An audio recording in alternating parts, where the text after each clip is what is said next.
Good morning! Good morning, man! How are you? Fine! Boom! Boom! You gonna wakeboard later?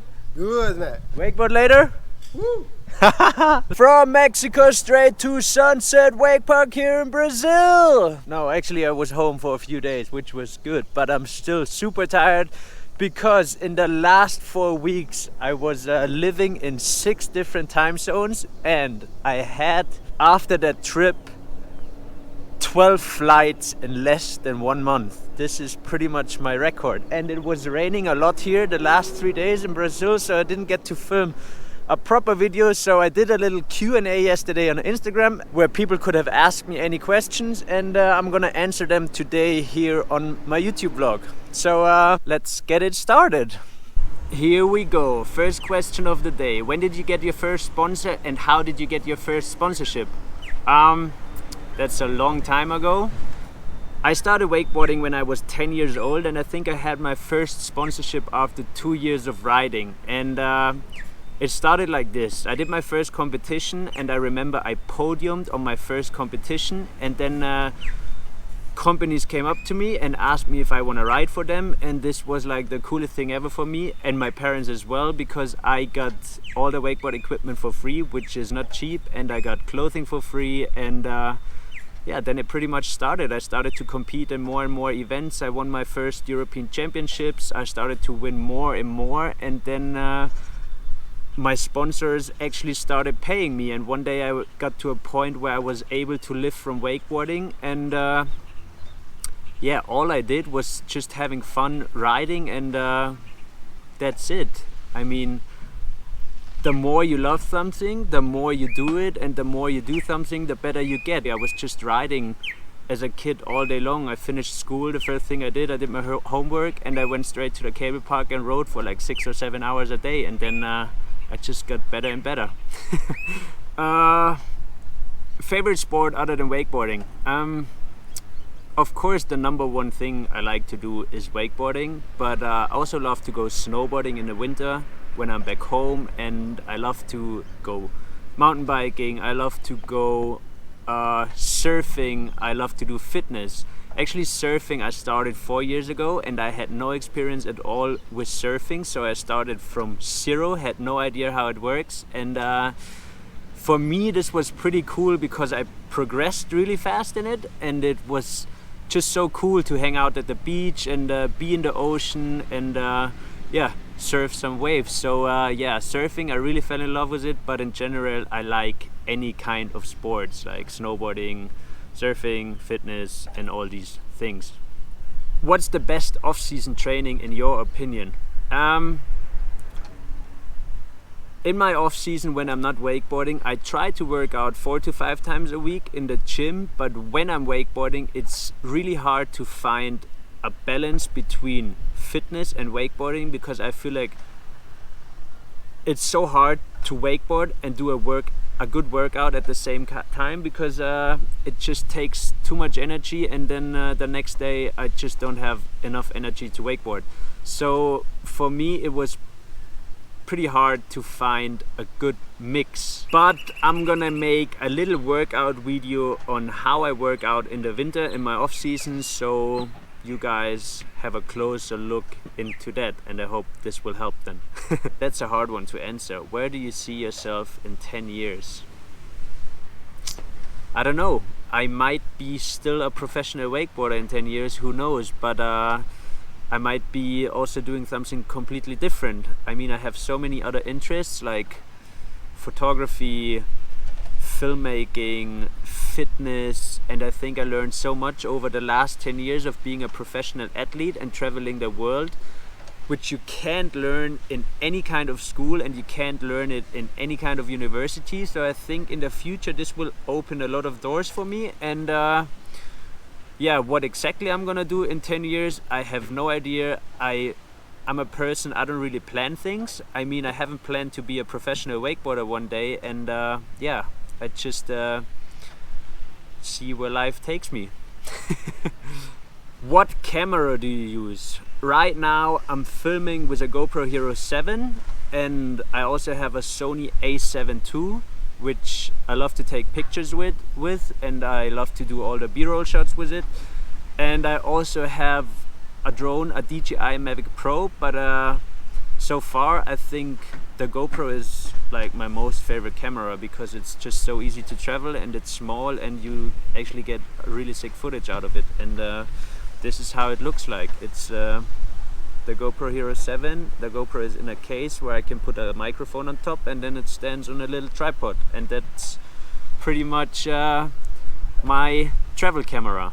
But on every trip I go, I bring so much camera gear, and the most I'm using is a GoPro. What trick scares you the most? That's for sure any kind of double flip variations, because to convince yourself to go upside down twice is mentally a pretty fucked up thing in my opinion. But yeah, I started doing double flips 5 or 6 years ago, and I hurt myself twice now on a double flip, and that's why I think it just still scares me. But in the other hand, it's so cool to do them. But yeah, double flips is a love and hate relationship for me. Do you prefer boat or cable? I prefer 100% cable. I mean, boat riding is fun too, but I grew up with the cable, and for me, cable riding is, in my opinion, more fun because you have all the obstacles. But I also like to do boat riding, but if I would have to choose, I would choose 100% cable wakeboarding. That's a question I actually get asked a lot from beginners. What should I be able to do on the wakeboard before I start hitting obstacles? And of course you should be able to do laps around the lake with no problem at all, and then also try to do laps switch with your bad foot in front. And once you have this, you can start with simple tricks like doing small 180s on the water, and most of the cable parks, they have features where you can start with a small kicker and wide boxes, and that's what I think helps a lot. Just try to hit a small kicker and try to hit wide boxes, and then step by step you get better. What's your favorite travel destination and what's your favorite cable parks? I mean, the number one favorite travel destination for me is still Thailand, because I have been traveling there for the last 8 years, and for me this feels more like a second home. And I have my friends there and I know where to go. You have really sick cable parks there like Thai Wake Park in Bangkok, and then you have 3 different cable parks in Phuket like Phuket Wake Park, International Wake Park and Anthem Wake Park. But I mean, nowadays you have so many sick cable parks around the world, like Sunset Wake Park here in Brazil, or Hypnotics in Turkey, 303 Cable Park in Lithuania. And it's just so hard to say what's the coolest cable park right now, because you have too many of them. And what's my favorite travel destination? I